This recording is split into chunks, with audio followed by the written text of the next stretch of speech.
Transitioning from love and peace to rage and chaos, the 1999 rendition of Woodstock was not the nostalgic reappearance that people had hoped for.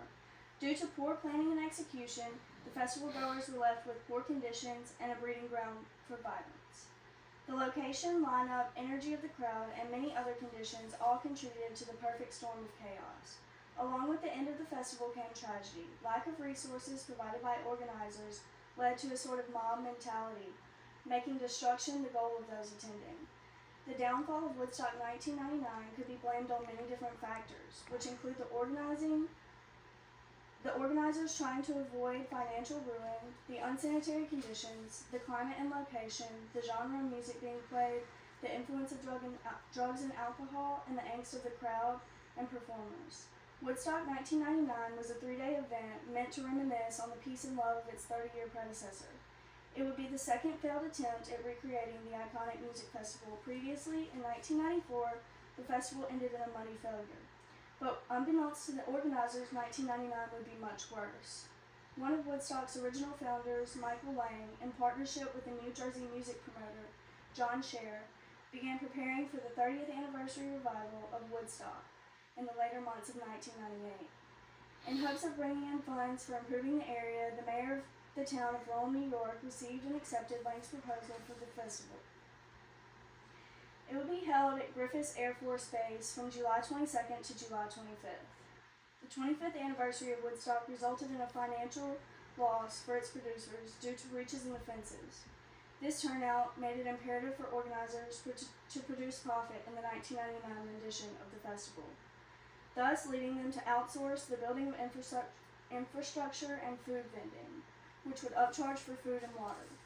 Other departments were also underfunded, such as the waste department, leading to unsanitary conditions. The ratio of restrooms to the number of attendees was highly insufficient, along with trash cans. The conditions became so poor that the multiple concert goers contracted trench foot and trench mouth. Along with these factors, the location and climate also played a role in the devolution of Woodstock. Have you ever been on a tarmac in over 100-degree weather? Unlike grass, heat tends to just radiate from materials like that of the air base. Along with shade being scarce, the intense temperatures and high prices on water led to many people suffering heat strokes and exhaustion. According to Rolling Stone magazine, the Baltimore Sun, before the end of the weekend, more than 700 had been treated for exhaustion and dehydration. Many people also attribute the rioting and chaos to the genres of music being played. In the late 90s, young people enjoyed hard rock, rap rock, post-grunge, etc. The tone of music seemed motivational to the energy that inhabited the attendees, along with many believing the artists themselves encouraged the behavior and attitude. The angst of the crowd arguably played the most major role. To give some context, 1999 was the year of the impeachment of Bill Clinton, the Columbine shooting, and the Y2K scare. Along with those events affecting the mentality of young people at the time, a large percent of the concert goers were males with a frat boy attitude. Alcohol and drugs of all kinds were also in the plans of the attendees, further contributing to the chaos that would ensue. Marilyn Miller stated in an article for the New York Times, "Alcohol, drugs, and bored young people are a volatile combination. All of these issues occurring presented the perfect circumstances for destruction. The festival began somewhat peacefully but continuously descended into tragedy." In a New York Times article, Gail Kaufman says, "What occurred in upstate New York this past weekend wasn't Woodstock. It was a travesty." By halfway through the first day of sets, the so-called frat boy mentality began to show, starting with the screaming of sexual obscenities to female performers and listeners alike. By the end of Friday, the crowd had seemed to reach the point of no return, with Korn's performance only intensifying the aggression of the audience.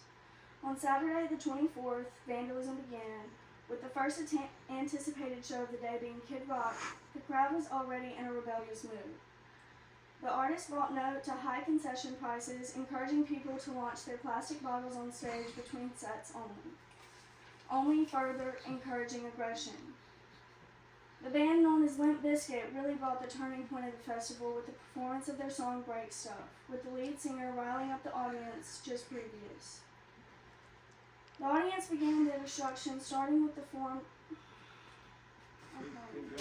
Keep going. Starting with the formation of mosh pits, then escalating to destroying small structures near the stage. At this time, the barrier around the grounds, known as the Peace Wall, also began to be demolished. Throughout the chaos, already terrible conditions only got progressively worse. Property damage and fighting among the attendees became more frequent throughout Sundays. Some artists have gone on record to recall the bitterness and tension within the crowd.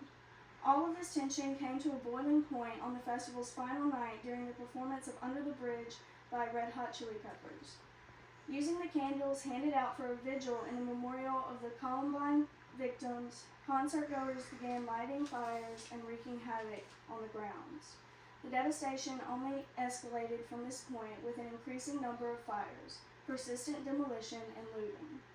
Many tragedies are remembered when mentioning Woodstock 1999, including but not limited to several sexual assaults, many arrests, and hundreds, if not thousands, of medical cases. I would like to conclude with these remarks. The music festival known as Woodstock was forever changed after its degeneration caused by Woodstock 1999. Many factors resulted in riots and violence created by the majority of attendees. The devastating results of the festival showed how poor preparation and the perfect mix of unsanitary conditions, aggression, and encouragement can quickly cause tragedy. An article written only a few days after the festival by Jane Goodall is titled Woodstock, the Day the Music Died. The festival would proceed to be known as this due to the devastation that ensued during its occurrence.